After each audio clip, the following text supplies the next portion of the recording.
자, 395페이지에 부동산 가격 재원칙이 나왔습니다.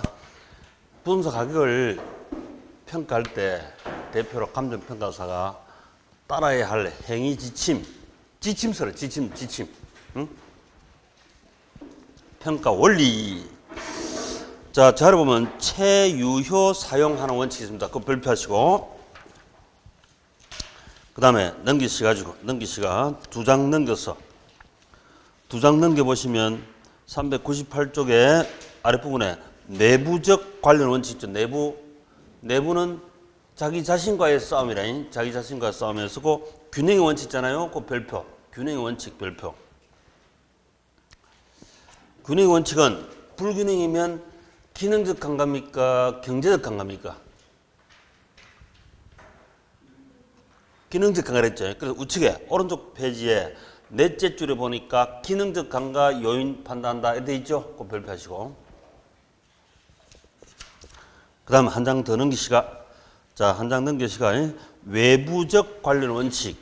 외부는 외부 환경, 지역인 타인과의 싸움이라. 다른 부동산과의 싸움이 되겠지. 자, 적합의 원칙 별표. 적합의 원칙. 부적합하면 오른쪽 페이지 넷째 줄 맨 뒤에 경제적 감가 된다 말이죠. 경제적 감가.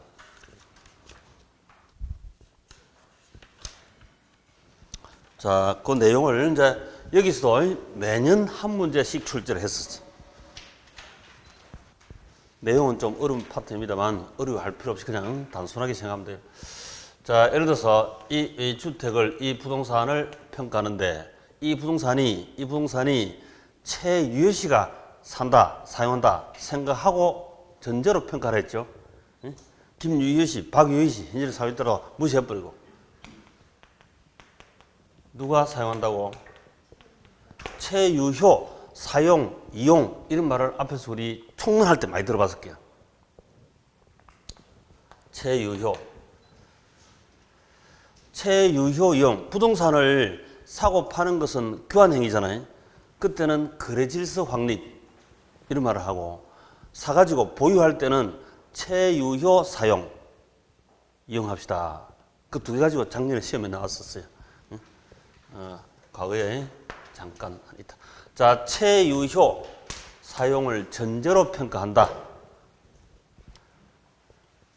최유효 오른팔이 변동의 원칙, 예측의 원칙. 내부, 자기 자신, 내부 또는 개별 분석, 자기 자신 원칙 4개가 있는데 4개. 금방 봤지만 우리 균형의 원칙이라 하는 게 있고, 그 다음에 기여 원칙, 또 수익 최종 체감 원칙, 그 다음에 수익 배분의 원칙.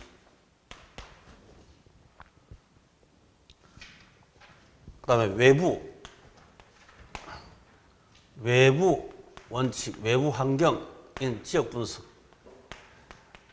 여기 이제 3가지가 있는데 3가지. 경쟁의 원칙. 자, 책은 이래 안 돼 있죠. 원래 미국에서 이래 돼 있는 겁니다. 근데 지금은 이렇게 몰라도 단순하게 출제하기 때문에 괜찮은데 옛날 같으면 이게 그대로 기억해야 돼. 경쟁의 원칙, 외부성 원칙. 이 외부성 원칙은 적합의 원칙과 같아. 이렇게 보시면 적합. 자, 아까 우리 적합의 원칙 별표 받고 균형의 원칙 이렇게 별표 받죠. 그 다음에 수요 공급 원칙 또는 점선. 그 다음에 대체 원칙이다. 이렇게 대체 원칙. 점선 간접 관계, 실선은 직접 관계.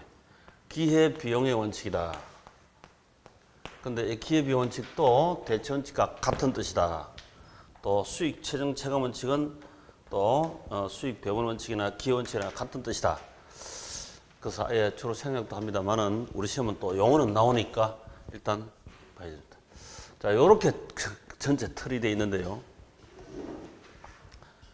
최유효가 뭐냐? 이것도 별표했죠. 이건 먼저 봐야 된다. 자, 최유효를 영어로 쓰면, 자, 그 책에 보시면 잘해. 최유효 다음 페이지 넘겨보면 영어로 쓰니까 best and highest 보입니까? best and highest. 이 영어로 공부하는 게 편해, 이게. best and highest. 최선이고 최고 가치 이런 뜻인데, 최선의 노력을 하여 합격하시가 돈도 최고로 많이 벌고, 그러면 이 가운데 이 부분이 바로 최유효라, 최유효. 이거 뭐 우리 흔히 벤 다이어그램을 가는데 공통부모죠, 공통부모. 시험 합격도 하고 돈 못 벌 수도 있고, 시험 떨어지고 돈 많이 벌 수도 있겠지만, 시험 합격도 하시고 최선을 합격도 하시고 돈도 많이 벌고 하면 여기 공통부모죠, 공통부모. 이걸 최유효라고 합니다. 최유효. 최유효. 영어로 쓰면 best and highest 이렇게. best and highest. best는 자 우리말로 최선 이렇게 하지만 최선, best 최선. 여기 보면 이 용어를 우리 합격하셔가지고 명함을 팔 때 제가 이런 명함을 종종 봤는데요. 명함 속에 최유효라고 하는 명함을 파놓으신 분도 계시고, 합격하시고, 또 베스트 공인중개사 누구누구 이렇게 쓰는 분도 많이 봤습니다. 베스트 최선. 그 안에 이런 뜻을 가지고 명함을 파신 것 같은데, 이름을 지은 것 같은데, 민법 공부에서 이름 지을 거 없습니다.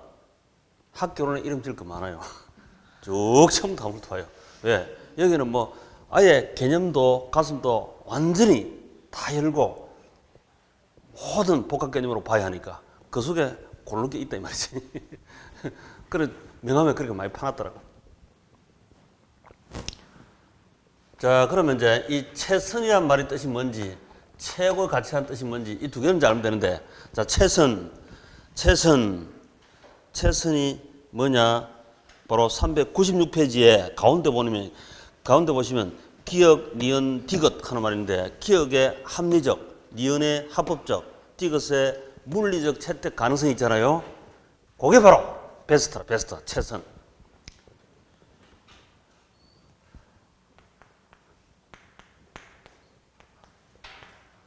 말 바꾸기 하면 또 다른 표현을 하면 우리 줄기차게 써왔던 거. 법경기 아시죠? 공부 처음 하신 분은 법경기, 조금 전에도 제가 전 시간에 한번 얘기했습니다. 법경기를 감정표현에 또 다른 표현으로 사회, 경제, 행정, 자연요인들 이렇게 했잖아요. 똑같아요. 내는 이놈의 이런 합법적, 이걸 보고 합법적, 경제적이고 합리적, 그리고 기술적인 보고 채택 가능성 이렇게 표현한 거예요. 또 다른 표현이라. 법경기, 그걸 보고 최선이다 이렇게 부른다니까. 최선, 베스트. 그럼 봐요. 아까 그분이 명함을 잘 팠는지 한번 봅시다. 베스트 공인중개사 잘 팠는지 한번 봅시다. 합법적, 합리적, 물리적 채택 가능한 뻥이 아니고, 이렇게 한다면 복합 개념의 개념을 가지고 계신 분이잖아요. 그 이상 바랄 게 뭐 있습니까? 이게 최고지, 최고. 법 속에는 민법, 공법, 사법, 공법 다 한다는 얘기라 법적 검토해주고, 그 다음에 많이 경영, 경제, 돈, 환산 다 시켜주고, 평가, 중개 등, 그리고 기술적으로 지금 123층은 건축 가능한데 지금 1230층을 지으려면 아직은 황당하지, 그죠? 아직은. 그지? 그래서 물리적으로 채택 가능한, 그게 기술적이에요, 기술적. 자연 상태, 이렇게 있어야지. 그래서 최선, 베스트 공중회사 이렇게 나오도록 장명을 이런 뜻을 가지고 짓겠죠. 근데 이제 보통 사람은 막 최선 노력한다 이런 생각을 판단하겠지만, 이 공부한 사람은 이런 뜻이 있구나 하고 이런 뜻으로 이름을 짓구나 하는 알 수가 있지. 그다음에 이제 하이스트, 이게 뭐냐? 하이스트. 그 리얼에 보니까 경험적 증거에 뒷받침 해놓고 그 밑 둘째 줄에 최고의 수익을 올릴 수 있다는 경험적 증거가 반드시 제시되어야 한다 이런 말이죠. 불법으로 무허가 러브 호텔을 지어가지고 20억을 번대. 근데 합법적으로 에이스 맛집을 지어가 12억을 번답니다. 다른 걸로 이용하니까 15가 그보다 떨어져요. 그러면 이제 베스트이고 최고 가치는 얼마겠습니까?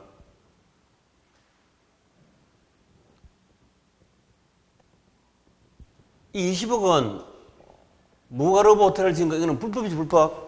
그죠? 불법. 합법적 태도로 해서 최고 가치는 12억이잖아요. 12억.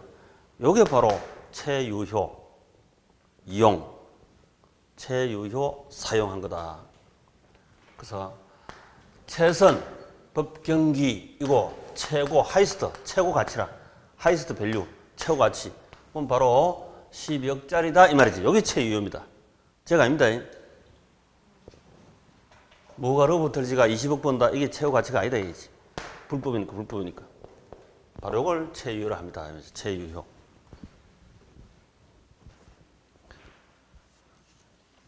그걸 갖다 저런 식으로 막 표현을 해가지고 출제를 해버리니까. 자, 그 다음에 이제 우측에 변동의 원칙이 있습니다. 변동의 원칙. 자, 변동. 부동산 가격은 시시각각으로 변동하죠. 당연합니다. 그래서 기준 시점, 아까 말씀드렸죠. 기준 시점은 10월 27일 70억. 이렇게 얘기되지. 기준 시점을 밝게 되지. 그냥 70억이라 해놓으면 언제 70억인지 모릅니다, 이게. 그러면 안 되고, 기준 시점을 반드시 밝혀야 되고, 내가 10월 27일 측정하는데 2년 전 거래 사례가 있으면 2년 동안 물가 상승분을 시점 수정을 해줘야 돼. 그거 당연하겠지. 나중에 자연스럽게 나옵니다. 자, 넘겨보시고, 넘기시면, 디귿에, 저기 넷째 줄 디귿에 감정평가 적용해가 그 줄 마지막에 기준 시점 하는 말 있죠? 기준 시점. 시점 차이가 있으면 시점 수정을 해주면 돼. 그 다음에 예측의 원칙. 원래 시험 동차 합격할 것 같습니까? 떨어질 것 같습니까?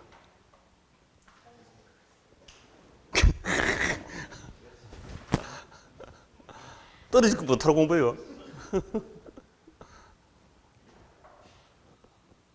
내년에 쫙 원샷에 끝내고 원샷에 집중. 이거는 이제 이 사실은 집중 잘하시더니 집중 잘하시면 이게 하루 공부 잘해도 맨날 공부 한 가지 쑥 빨려고 나중에 특강이라든지 특히 9월달 가면 하루에 한 과목씩 떨어집니다. 진짜 하루에 한 과목씩 5과목이니까 일주일 만에 다 볼 수도 있다니까. 그래 여러 번 반복하는 거죠. 여러 번 반복. 반복이 합격의 지름길입니다. 집중과 반복 스킬을 잘 늘리면 되지. 그래서 오래 한다고 잘하는 것이 아니고 짧은 기간에 그때 할 상황을 잘 하시면 단박에 합격하겠죠. 자, 예측. 모든 게 다 예측입니다. 다. 우리 나중에 하면 3방식 나오는데요. 전부 다 예측이 다 들어갑니다. 예측한다. 예측이 필요하다. 이러면 되지. 10월 27일 미래 예측이 필요하다. 그 다음에 그 밑에 내부적 관련. 그 내부 위에다가 개별 분석. 이렇게 적습니다. 개별. 이 내부는 자기 자신 개별 분석이다. 개별 분석. 우리 앞서 개별 분석이라는 말을 해봤습니다. 그 중에 이제 대표가 균형의 원칙인데, 자, 불균형이 나타나면 어떤 감가가 된다? 불균형이 되면 제 기능을 못한다 했죠. 잠이 와서 도대체 공부를 못하겠다. 잠을 잘 주신 분이, 잠을 잘 주무신 분이 공부 더 잘하는 사람도 있어요. 자기 전에 암기잖아, 암기상. 암기를 생각하시면서 애인이 아니고 자기 전에 책에 암기 스토리 생각하면서 주무시가 깨가지고 생각이 나면 이 수험장까지 들어가면 돼. 장기기억이래요, 장기기억. 그래서 맨날 학교에서 보면 저 친구는 맨 뒤에 앉아가 꾸벅꾸벅 졸고 있는데 그 스토리를 생각하는 친구는 공부 잘해요. 엄청 잘해. 꿈속에서도 공부가 됩니다만 그렇게까지는 하지 마시고 너무 미쳐버리니까.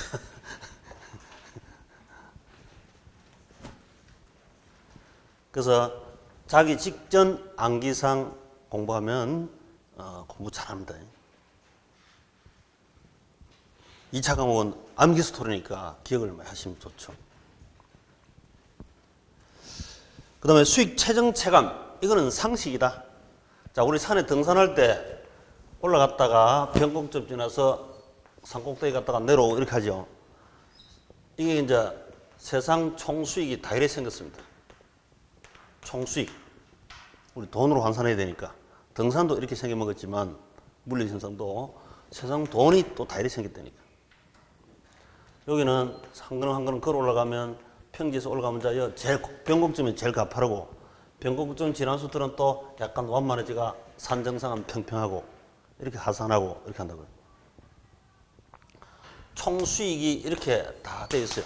수익이 이거 접선의 기울기 체정하다가 그 다음에 접선의 기울기 체감한다 이렇게 하잖아요. 이건 비경제적 영역이고 산에 준비 다 해가 등산 올라가다 다시 내려오면 안 가는 것도 못하지. 최소한 이거 이상 올라가면서 여 어디선가 여 어디 가야 이제 등산했다 하는 만끽을 하고 있습니다. 기본적으로 다 이랬으니까 이거는 너무나 상식적인 건데 불구하고 따로 미국에서는 아예 이거 자체를 빼버렸습니다. 같아. 우리 한국에서 시험 나왔어요. 그러니까 또 슬쩍 봐놔야지. 그 다음에 그 밑에 수익 배분의 원칙. 수익 배분의 원칙. 이 부동산이 토지, 노동, 자본, 경영, 생산의 사요소, 생산 투입 사요소. 이건 토지고. 그 다음에 여기에 노동력이 들어가고, 그 다음에 돈도 들어갔고, 그 다음에 운영하는 경영 요소도 투입됐습니다. 노동의 대가 임금, 자본의 대가 이자, 경영의 대가 이윤, 토지의 대가 지대 이렇게 공부했잖아요. 우리 앞에 살 때. 간단하게 또 이거는 건축비, 이건 택지비 이렇게도 우리 시험 많이 나온다 했다. 택지비, 건축비 이렇게 됐어. 근데 건축비는 이 땅을 만나가 그 위에 건축한다는 것은 이 건축은 여기 있는 노동과 자본과 경영은 이동 요소죠. 이동. 다른 땅 만날 수도 있고 이 땅을 만날 수도 있고 안 만날 수도 있고 그래요. 이동 요소니까. 근데 땅은 부동자세로 영속성, 영원히 여기 있잖아요. 영원히 여기 있어야 되지. 그러면 이 부동산이 돌아가지고 순영업소득을 3천만 원 벌었습니다. 그럼 3천 벌었으면 얘한테 노동대가 주고 얘한테 자본대가 이자 주고 얘한테 경영대가 주고 나서 나머지를 땅이 찾아가는 기라. 그래서 이걸 보고 토지잔여법 이렇게 부르기도 한데 얘들한테 먼저 유인책, 인센티브 줘야 얘들이 나를 만나서 건축이 될 거 아닙니까? 그냥 건축되는 게 아니죠. 우리 저 땅에 개발한다, 건축한다 하면 이 땅을 만나가지고 이런 돈 번 게 자기한테 유인책 이상이 돼야 여기 만나지. 그렇지 않으면 안 만나지. 그래서 선 건축비 지불. 그 다음에 후 잔여분 택지비 지대를 가져간다. 그래서요, 토지에 대한 지대는 이게 잔여부이니까 종속적이지. 여기 적극적, 요거는 소극적 이렇게 표현하기도 합니다. 자, 첫 줄을 보시면 토지, 자본, 노동, 경영 각 생산 요소에 의해서 발생하는 총수익은 이들 각 요소에 배분된다는 원칙으로서 이때 토지의 수익은 최종적으로 소극적으로 배분된다 이 말입니다. 이거 당연한 얘기죠. 자, 그다음 다음 페이지. 자, 기여 원칙, 기여 원칙이라 이 말은 금방 했던 택지비, 건축비, 여기 택지비가 7억 들어갔고 건축비가 7억 들어갔다. 두 개 합쳐가 14억이다. 이렇게 건물을 평가하면 안 돼, 부동산을. 이렇게 평가하면 안 되고 기여도의 합이라. 기여도. 땅이 기여하는 게 9억이고 건물이 기여하는 게 9억이다. 두 개 합쳐가고 18억. 이렇게 평가해야 된다 이 말입니다. 투입되는 생산 비용의 합이 아니고 기여도의 합이다 이렇게 됩니다. 기여도 합. 그 다음에 전체 외부적 관련 원칙. 자, 외부 거기다가 지역 분석이 있습니다. 지역 분석. 마켓 지역 분석이다. 적합의 원칙. 자, 적합의 원칙. 부적합하면 무슨 감가 된다? 경제적 감가가 됩니다. 그렇지. 서민주거지역에 고급 빌라를 건축해서 공급하면 살 사람이 없어, 살 사람이. 그래서 경제적 감가 되는 거지. 그 다음에 경쟁의 원칙. 자, 경쟁. 초과 이윤이 존재하면, 맛있는 초과 이윤이 존재하면 너도 나도 다 먹으러 들어오잖아요. 그러면 초과이윤이 있는 상태에서 부동산을 평가해보면 과대평가되는 기라. 그러지 말고 초과이윤이 다 소멸한 상태에서 평가하세요. 그게 이제 정상적 평가겠죠. 자, 초과이윤이 소멸한 상태에서 빵! 이 정상 상태에서 평가합시다. 그러면 초과이윤이 존재가 뭐 이건 좋은 거지. 또 과대이윤이 과대평가하면 그렇지 말아요. 가령 같은 값이면 유용성이 높은 걸 사고 같은 유용성이라면 싼 것을 매수하겠죠. 이렇게 경쟁 대치를 하다 보면 초과이윤이 없어집니다. 당연하지. 자, 의 보시면 경쟁의 원칙이란 초과이윤을 경쟁을 야기시키고 경쟁은 초과이윤을 감소, 소멸시킨다. 초과이윤 소멸되면 정상이죠, 정상. 정상 이윤 상태에서 평가해야 마켓 밸류가 되니까. 그 다음 잘해. 외부성 원칙. 이 뜻이 적합 원칙과 같은 거다 해서 그대로 넘기시면 되고. 그 다음 수요 공급 원칙. 자, 수요 공급 원칙에 그거 보니까 둘째 줄에 가격의 이중성. 아까 했죠. 가격 이중성. 수요 공급은 가격에 영향을 미치고 가격은 수요 공급에 영향을 주고 갔다 왔다. 이중 더블. 그 다음 잘해. 대체 원칙. 자, 대체. 이 대체 원칙과 바로 기회비용 원칙은 같은 뜻이다. 이렇게 하면 돼.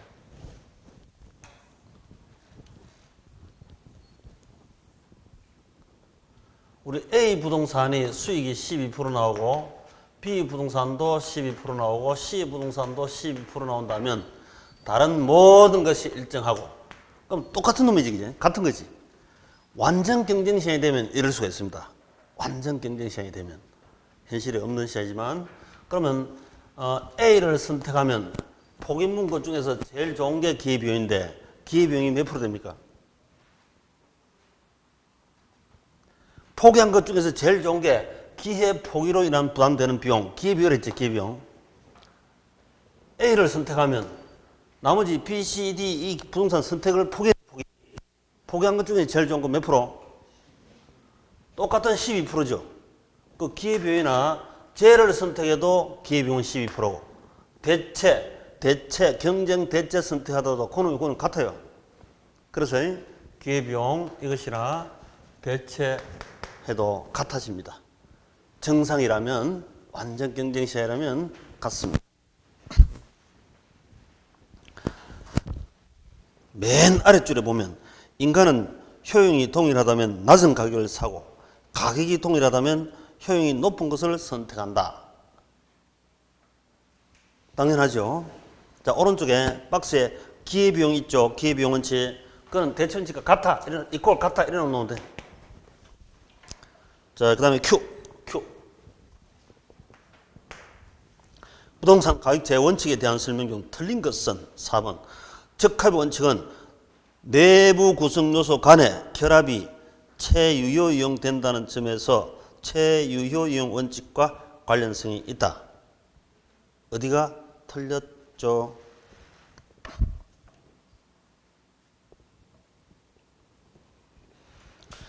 적합의 원칙은 시장에 적합해야 된다 이 말이죠. 마켓에 적합해야 된다. 시장에 적합해야 되는데 부적합하면 경제 강화가 된다 했지. 그럼 적합의 원칙은 외부입니까? 자기 자신 내부입니까? 외부지, 외부. 친구들하고 적합해야지. 그죠? 외부. 왕따 당하지 말고, 이 말이에요. 외부. 그래서 이게 내부 쓸 자리 외부로 써가지고 틀린 거 찍으라. 외부 쓸 자리 내부 써가 틀린 거 찍으라. 이게 출제된 말이에요. 알고 보면 단순한 거지.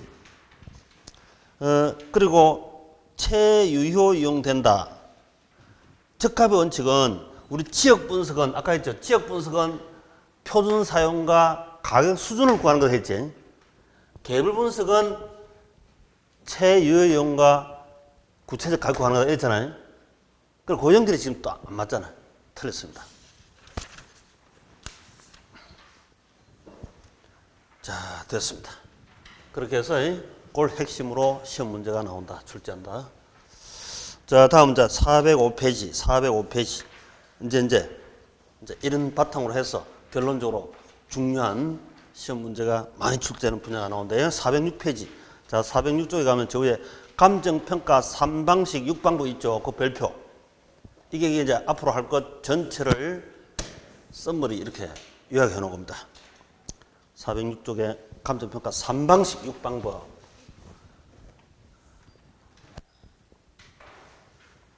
자, 요놈 한 번 더 쉬고